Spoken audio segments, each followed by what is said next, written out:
I came here to the United States in 1969, so the first time that I came to the United States, I had already started preschool in San Salvador, and because I didn't know enough English, they flunked me, right? And so that was like the first opportunity that I ever knew about education, how important it was. And then when we went back to San Salvador in 1971, I forgot my Spanish, so guess what they did? They flunked me again. So I'm living in East Los Angeles, and when you say issues, two huge gangs, right? Maravilla and Eastside Clover.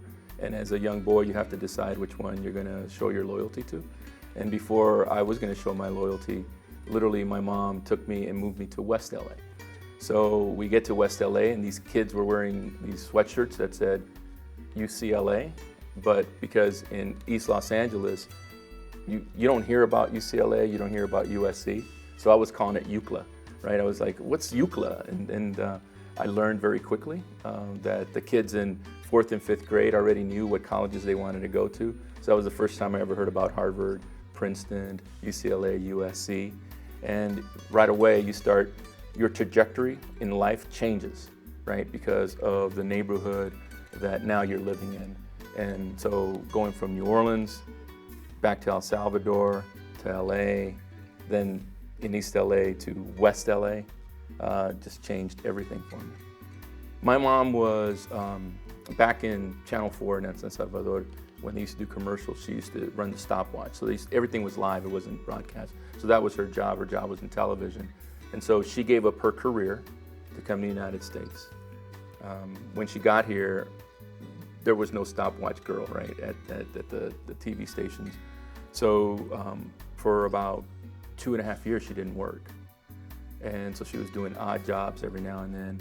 And then when we moved to West LA, she was making, I think, $6.50 an hour as a typist in a clerical pool.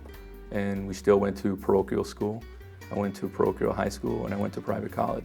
To this day, I still don't know how she did it. I remember it because our fraternity wore Hawaiian shorts, t-shirts, and sandals underneath our robes. I remember it because that was the happiest I've ever seen my mom. Get a little emotional there, sorry.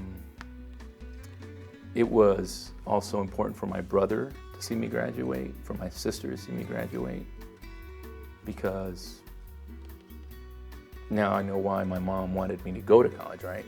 And that was because I was a trailblazer for them. And so when I get to a point of remembering that day, it's very easy to go to the fun part of it.